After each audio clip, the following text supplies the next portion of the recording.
말씀 제목을 먼저 읽고 인사를 나누도록 하겠습니다. 함께 읽어보겠습니다. 시작. 왕이 나셨다. 한 번 더요. 시작. 왕이 나셨다 라는 제목으로 우리 하나님의 말씀을 전할 때 예수님을 깊이 만나는 역사의 길을 축복합니다. 자, 우리 옆 친구와 이렇게 인사하도록 하겠습니다. 자, 좀 상큼하게 인사하겠습니다. 미리 메리 크리스마스. 시작. 좀 이제 혀를 살짝 굴리면서 이렇게 좀 외국 스타일로 할게요. 메리 크리스마스. 시작. 잘 안 굴러가죠? 예. 자, 우리 고등부 스타일로 인사하겠습니다. 너 좀 귀여워. 너 좀 컸어. 너 좀 괜찮아? 예, 여러분 한 해를 요약하는 너 좀 귀엽고 컸는데 한 해 동안 수고해서 괜찮니? 라고 물어본 인사였습니다. 여러분, 우리가 이제 메리 크리스마스라고 인사를 했는데 저번 주 칼럼에도 썼지만 메리 크리스마스는 단순한 어떤 기분 좋으라는 인사가 아니라 왕이신 예수님을 경배합시다라는 아주 종교적이고 아주 기독교적이고 아주 복음적인 인사예요.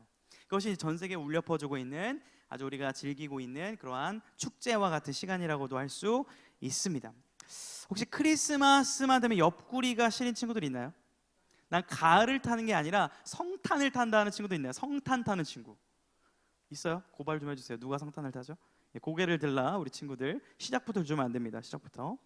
자, 성탄을 타는 친구들도 있을 텐데 나는 이번 성탄절에 데이트할 계획이 있다. 한번 손 들어보세요. 데이트할 계획이 있다. 이성 친구와 데이트할 계획이 있다. 진짜예요? 아무도 없어요? 진짜죠? 여러분 하나님 앞에 데이트 다 안 하고 예배만 드릴 거죠? 아니라고 이렇게 손을 들긴 좀 민망해서 그런 것 같습니다. 아마 다들 데이트 하고 싶을 거고 남자친구 여자친구를 사귀고 싶을 거고 성탄절에 꼭 100일을 맞춰서 사귀는 날을 지정해서 사귀는 경우도 종종 보았습니다. 그러니까 오늘 사귀면 되는데 내일 사귀면 100일이 되니까 내일 사귀는 경우를 제가 많이 봤어요. 성탄절에 100일을 맞추더라고. 아닌 친구들 있겠지만 봤습니다. 그런 친구를. 예. 여러분, 그런데 우리가 이제 12월 25일에 대한 오해가 좀 있을 수 있어요. 예수님의 생신이 12월 25일이 맞을까요? 아닐까요? 맞아요? 아니에요? 모르죠. 몰라요. 원래 12월 25일 이 크리스마스를 지키게 된 날은 이 이방 신들을 높이던 날이었고, 특별히 로마 카톨릭에서 태양신과 리트라신, 미트라신 등 다양한 이방 종교신을 섬기던 날이었는데, 이제 크리스트교, 기독교가 더 강해지자 이렇게 이방 문화들을 없애고 그 이방 신을 높이던 날을 대체 변혁하여 우리가 그날을 예수 그리스도를 높이자라고 해서 문화를 변혁한 날, 그것을 기념한 날을 우리가 성탄절 12월 25일로 지키고 있는 거예요. 실제 예수님이 언제 태어났는지는 우리가 몰라요. 저는요, 정확한 이 날짜를 하나님께서 가르쳐 주지 않은 것이 좀 은혜라 생각하거든요. 예를 들어 모세의 시신 장소 어디인지 모릅니다. 예수님의 생일 날짜 어디인지 정확히 몰라요. 왜 그러냐면 사람은 기본적으로 습성이 어떤 게 있냐면요, 어떤 날, 시간, 장소, 사람을 특정화, 우상화하는 데 선수입니다. 그러니까 어떤 장소가 만약 예수님이 밟은 장소가 여기 거룩한 거야, 여기만 있어. 2019년에 제가 이제 성지순례를 갔을 때 예수님의 죽음을 기념하는 그 무덤 교회가 있는데 거기에 정말 하염없이 마치 어제 돌아가신 것처럼 울고 있는 많은 여인들을 만났습니다. 그러니까 저는 성지순례를 갔으니까 기분 좋게 와, 예수님이 사셨던 게 어딘지 이렇게 갔는데 여인들이 머리를 이제 바닥에 닦으면서 엄청 우는 거예요. 그러니까 충격적이면서도 여러 가지 생각을 해보게 됐습니다. 예수님은 물론 십자가에 죽으신 게 우리가 슬퍼하고 함께 고난에 동참해야 되지만 이미 부활하셔서 우리와 성령을 통해 함께하고 계신데 그렇게 매일 울고 있을 필요는 있나, 이런 생각이 들었어요. 중요한 것은 성탄절에만 예수님을 기억하고 부활절에만 예수님의 부활을 기억하는 게 아니라 우리는 365일 우리와 함께 하시는 예수님과 매일매일 동행하는 것이 우리의 핵심 신앙 본질임을 믿으시기를 주님의 이름으로 축복합니다. 그것을 위해 환기차 우리가 절기를 드리고 지키고 있는 것이에요. 여러분, 오늘 본문을 통해서 우리가 세 가지의 이제 핵심 주제를 좀 살펴보기를 원하는데 함께 같이 읽어보겠습니다. 시작. 예수님의 탄생은 역사적 사실이다라는 거예요. 목사님, 12월 25일이 생일도 아니라는데 무슨 역사적 사실이요? 라고 할 수 있지만 우리 본문 말씀을 한번 읽어보도록 하겠습니다. 시작.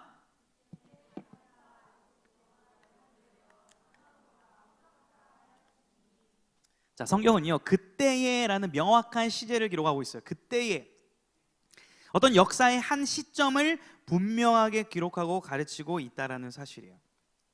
여러분, 이제 교회를 안 다니는 친구들 중에, 여러분 이제 주변 친구들 중에 예수님의 이 탄생, 이거를 또 소설, 마치 어떤 단군 신화나 어떤 해리포터, 반지의 제왕 같은, 다 영어죠?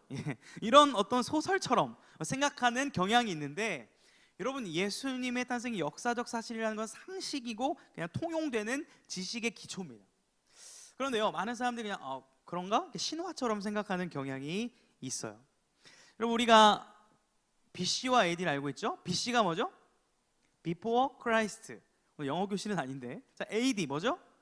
라틴어 아노 도미니, 우리 주님의 시대로 우리가 역사의 분기점을 주님을 통해 나누고 살아가고 있습니다. AD 2025년 12월 21일 주일 예배를 우리가 드리고 있는 거예요. 이처럼 주님께서는 역사의 분기점으로 오셔서 역사의 중심과 역사의 주관자가 되고 계시다라는 사실입니다. 오늘 본문에 나타났던 그때의 가이사 아구스도라고 하니까 우리가 좀 익숙하지가 않은데, 세계사에 등장하는 이 가이사 아구스도가 누구냐면 옥타비아누스 황제입니다. 로마의 초대 황제인데, 그 당시에 로마의 옥타비아누스는요, 팍스 로마나, 로마가 전 세계를 지배한다, 로마의 평화의 시대가 임한다라는 것을 이루기 위해서 아주 강력한 정책을 폈던 그런 힘이 있는 황제였습니다. 그 방법 중 하나가 뭐냐면요, 그 권력과 그 재력들을 유지하기 위해서 호적을 조사하는 일은 반드시 필수였어요. 얼마나 많이 살고 있고 어떻게 몇 명이 어디에 살고 있는지를 조사하라는 거죠. 오늘 성경에는 그 호적하다라는 표현이 나오고 있습니다. 여러분, 이처럼 성경에 이 그때에, 그리고 가이사 아구스도의 이름이 왜 기록이 되어 있을까요? 우리가 믿는 예수 그리스도는 그냥 우리의 상상이나 파워 앤들이 믿는 그러한 망상의 종교가 아니라 정말 이 실제하는 역사 속에서 오셨던 우리 주 예수 그리스도, 역사의 한 분기점으로 오신 주님을 실제적인 사실에 기반하여 믿는 것이 우리의 믿음인 줄을 믿으시길 축복합니다. 그것을 성경은 증명하고 있는 거예요.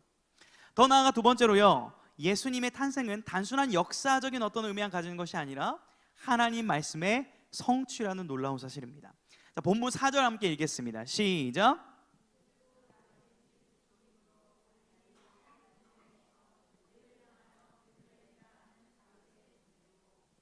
네, 우리 청년쌤들이 고등부 친구들 이상으로 설교를 잘 들어주셔서 감사합니다. 오늘 되게 잘 드리네요, 여러분. 예배를 주님의 은혜인 것 같습니다. 여러분, 2장 4절에 보면 요셉도 다윗의 집 족속이므로가 나오고 지역이 나옵니다. 나사렛이라는 동네에서 유대 베들레헴을 향하여라는 명확한 지형과 사람이 나와요. 잘 이해가 안 될 수 있어서 제가 지도를 좀 가져왔는데 지도가 좀 보일지 모르겠습니다. 막 복잡하죠? 좀 울룩불룩한 이 높낮이를 표시한 그러한 이제 지도인데, 여기서 나사렛이 어디 있을까요? 나사렛. 저기 어디? 여기 있습니다. 여기 나사렛. 이쪽에 있고, 베들레헴 찾은 사람, 베들레헴. 저도 지금 살로 배를 둘렀는데 베들레헴. 우리 선생님만 웃어주셔서 감사합니다. 자, 베들레헴 어디 있어요? 네, 여기 있습니다. 자, 그런데 성경에 보면 올라갔다라는 표현이 있죠. 올라갔다라는 표현. 우리가 부산에서 서울로 어떻게 한다고 하죠? 내려간다고 해요? 올라간다라고 표현하는 것처럼, 여기 나사렛에서부터 베들레헴은 여기 보시면 에브라임 산지라고 써 있습니다. 산이에요, 산. 실제 올라가는 거예요. 아차산으로 올라가는 것처럼 갈릴리에서 유다로 향하는 여정은 올라가는 여정이었어요. 자, 그런데 여러분, 여기 길이를 보니까 약 한 145km 정도 됩니다. 목사님 이번 주에 대전으로 장례를 갔다 왔는데 한 150km 되나요? 정확히 모르겠는데 차로도 2시간 넘게 걸리죠, 편도. 근데 이 당시에 상상을 해보십시오. 만삭이에요, 만삭. 차도 없어요. 기껏해야 나귀, 말, 마차 정도입니다. 2000년 전이니까. 산지예요. 150km를 임산부가 가는 거예요. 우리는 성경을 읽을 때 너무 대충 읽는 경향이 있어요. 뭐 갔나 보다. 갔나 보다가 아니라 생존을 건 여정이었다는 거예요. 이 아이가 어떻게 될지도 모르고 산적을 만날지도 모르고 어떻게 될지도 모르지만 거룩한 믿음의 순종과 여정을 걸어갔다는 거예요. 이 모습을 누가복음 2장 5절은 매우 간단하게 표현하지만 이를 거룩하게 표현하고 있는데요. 2장 5절 제가 읽어볼게요. 그 약혼한 마리아와 함께 호적하러 올라가니 마리아가 이미 잉태하였더라. 잉태한 상대로 그 베들레헴을 올라가는 이 여정을 성경에는 정확하게는 안 나왔지만 우리는 그 마음을 헤아려 볼 수가 있다라는 거예요. 고생길처럼 보이죠. 그러나 이 여정길은요, 구약 성경의 놀라운 메시아의 약속이 성취되어지는 거룩한 여정길이었음을 우리가 기억해야 됩니다. 미가서에 이러한 말씀이 있습니다. 함께 읽어보겠습니다. 베들레헴 에브라다야, 너는 유다 족속 중에 작을지라도 이스라엘 다스릴 자가 내게서 내게로 나올 것이라. 그의 근본은 상고의 영원에 있느니라. 아멘. 이 여정길을 나서기 몇백 년 전에 이미 미가 선지자를 통하여서 하나님께서는 절망과 멸망 가운데 있던 이스라엘 백성들에게 이렇게 말하는 거예요. 포기하지 마라. 베들레헴 에브라다야, 네가 작을지라도 포기하지 마라. 너를 통하여 영원한 왕이 나올 것이라는 것을 약속하여 주셨다라는 거예요. 그리고 놀랍게도 이 말씀이 성취된 장면을 우리 함께 누가복음을 통해서 확인을 한 것입니다. 여러분, 놀라운 것은요, 마리아의 잉태가 그냥 어떤 임신이 아니라 처녀 잉태였다라는 것을 여러분 기억할 필요가 있습니다. 요셉과 마리아는 서로 아직 결혼하지 않은 상태고 서로 함께 잠을 자지 않은 상태였는데 잉태를 했다라는 거예요. 이것이 우리 성탄절을 보내는 우리에게 주는 메시지가 분명히 있는 줄로 생각을 합니다. 여러분들 요즘에 어떻습니까? 이성교제를 하고 누군가를 만나면 이 성적인 교제는 당연한 옵션으로 깔고 가는 시대입니다. 누군가와 사귈 때 성적인 교류가 이루어지지 않으면 어색하고 나이스하지 않다라고 그렇게 문화로 치부해버리는 시대에 우리가 살고 있어요. 여러분, 성탄절에 얼마나 많은 곳곳에서 주님을 높이는 것이 아니라 남녀가 서로를 너무 사랑하고 너무 사랑하고 너무 사랑하는, 심지어는 사랑해서는 안 될 사이인데 사랑하는 그런 엄청난 일들이 전국 곳곳에서 벌어지고 있다는 것을 곧 성인이 되면 알게 될지도 모르겠습니다. 그러나 거룩하신 성령으로 말미암아 잉태하여 이 거룩한 여정을 갔던 이 마리아는요, 그녀가 결국 그렇게 하고 싶어서 그랬던 것이 아니라 구약 성경의 하나님의 말씀이 성취되었다는 것을 우리가 확인할 필요가 있는데, 우리 이사야 7장 말씀도 함께 읽어보겠습니다. 시작. 그러므로 주께서 친히 징조를 너희에게 주실 것이라. 보라, 처녀가 잉태하여 아들을 낳을 것이요 그의 이름을 임마누엘이라 하리라. 아멘. 여러분, 우리가 살아가고 있는 이 삶은, 또 우리가 살아가고 있는 모든 여정은 내 눈에는 내 뜻과 내 힘으로 가고 있는 것처럼 보이지만 결국 하나님께서 그분의 말씀과 약속을 통하여 이루어 가시는 하나님의 주권과 섭리 안에 있음을 믿으시기를 주님의 이름으로 축복합니다.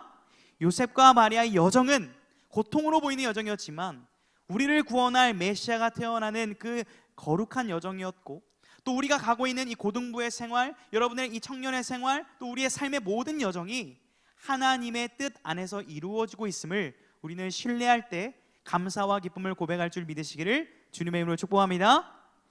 우리 마지막으로 예수님의 그렇다면 이 탄생이 구약의 말씀의 성취인데 우리가 어떤 의미가 있는가? 우리 세 번째 한번 같이 읽어보겠습니다. 시작. 예수님은 겸손의 왕으로 나셨다라는 거예요. 예수님의 탄생이 단순한 탄생이 아님을 보여주고 있다라는 거예요. 우리 7절 말씀 같이 한번 읽어보겠습니다. 시작. 첫 아들을 낳아 강보로 싸서 구유에 뉘었으니 이는 여관에 있을 곳이 없음이로다. 아멘. 여러분들은 아마 여러분의 출생의 비밀을 다 알고 있을 겁니다. 여러분, 어느 병원에서 태어났어요? 어느 병원? 예, 어느 병원에서 태어났어요? 알고 있죠?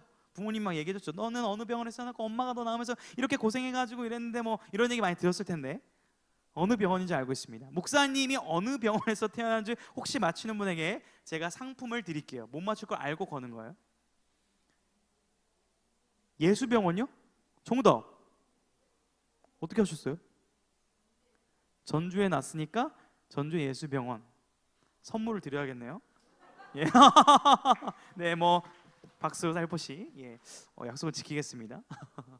못 맞출 줄 알고 냈는데 제 출생의 비밀을 이렇게 쉽게 들켜서 전주의 예수병원에서 1992년 2월 9일 겨울 추울 때 태어났습니다. 어머니가 고생하셨는데 아마 각자의 그런 출생의 비밀들을 여러분 다 알고 있을 겁니다.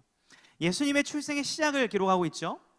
강보로 싸서 구유에 뉘었으니 그 이유는 이는 여관에 있을 곳이 없음이더라, 이렇게 기록을 하고 있습니다. 여러분 2000년 전이나 지금이나 성탄절은 왜 그런지 항상 이거예요. 풀 부킹, 예약이 꽉 차 있어요. 당일날 어디 좋은 데 가려면 다 이미 예약들이 되어 있는 걸 알 수 있습니다. 그때도 그랬나 봐요. 이 여관, 지금으로 따지면 모텔, 호텔, 리조트 이런 곳들이 꽉 차 있었다라는 거예요. 방 하나가 없었다라는 겁니다. 서로 사랑하고 서로 즐기는 그 화려한 세상 속에 주님은 말구유, 말이 좋아서 구유죠. 한번 따라하겠습니다. 예수님은 밥통에서 태어나셨다. 이 밥통이 어떤 밥통이냐면 가축 밥통입니다. 그러니까 이 소가, 여러분 소 본 적 있어요? 여물을 먹을 때 이렇게 먹어요. 뱉습니다. 혀를 한번 핥아요. 그럼 그 가축 밥통에 침이 쫙 묻어요. 혀가 길거든요, 소가. 다시 넣어요. 그럼 그 가축 밥통이요, 상상해보세요. 침이 침 그 비린내가, 거기에 응애 예수님이 누워있다고 생각을 해보십시오. 이 그림은요 대조를 보여줍니다. 당시에 화려하고 막강한 권력을 가졌던 황제가 자고 있던 궁전과 침대와 겸손과 희생과 섬김의 왕으로 오신 예수 그리스도의 탄생은 너무나 대조적이에요. 그러나 이것이 역설이고 신비이고 우리를 향한 구원의 놀라운 섭리라는 사실입니다. 세상은 화려하고 힘 있는 사람이 다스리는 것 같지만 여러분, 이 세상은 결국 희생하고 섬기고 사랑하시는 우리 주 예수 그리스도의 은혜와 사랑으로 통치되고 있음을 믿으시기를 주님의 이름으로 축복합니다. 예수님의 통치가, 예수님의 사랑이 우리를 살게 하고 있다라는 놀라운 사실입니다. 여러분, 2025년 성탄절을 맞이하면서 우리 주님께서 여전히 구유에 누워 있진 않은지, 그렇게 우리가 치부하고 있진 않은지를 돌아보기를 원해요. 성탄절을 맞이하면서 나의 중심과 나의 생각이 예수님이 아니라 예수님은 저쪽 두 번째, 세 번째, 네 번째로 밀어두고 친구와 노는 것들 중요합니다. 데이트하는 거 중요합니다. 가족과 시간 보내는 거 중요합니다. 그런데 이것을 다 하고 맨 마지막에 주님을 찾는 순서가 내 안에 있다면요, 여러분 어찌 보면 우리도 주님을 구유로 밀어내는 그러한 모습일지도 모른다라는 거예요. 저도 개인적으로 오늘 말씀을 준비하면서 이 누가복음 2장 1절 7절을 언제 설교했나 찾아보니까 약 4년 전에 코로나 기간에 설교를 했었고, 저도 이 본문으로 4년 만에 설교를 하는 것을 확인을 기록을 통해서 했습니다. 4년 전에 저는 코로나 기간에 그 원룸에서 이렇게 살았었는데, 그 원룸에 너무 추웠어요. 겨울에 너무 추워가지고 보일러를 올려도 너무 추운 거예요. 막 결로가 생기고 곰팡이가 생기고. 그래서 제가 뽁뽁이 아세요? 뽁뽁이를 사가지고요, 그 춥게 안 자보겠다고 막 온 창문에 다 붙이고 조금이라도 따뜻하고 편하게 자보겠다고 했던 모습이 이제 오버랩이 됐습니다. 그러면서 지금의 모습을 보니까 지금은 보일러가 아주 따뜻한 그러한 방에서 패딩을 끼지 않고 그냥 편한 한 겹 옷을 입고 자고 있는 제 모습을 보면서 참 많이 편해졌구나, 감사하구나 라는 생각이 들 찰나, 혹시 나의 주님을 향한 순수한 마음은 2021년 강도사 시절과 지금과 비교했을 때 더 순수해졌는가 아니면 더 희미해졌는가를 돌아볼 수밖에 없었어요.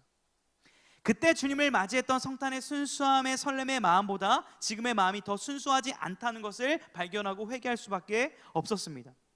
여러분은 예수님을 맞이하는 마음이 어떠십니까? 여러분, 어린 시절에 성탄 발표회 오늘 우리 고등부 친구들도 하는데, 어릴 때 막 주님 찬양할 때 어떤 마음이었어요?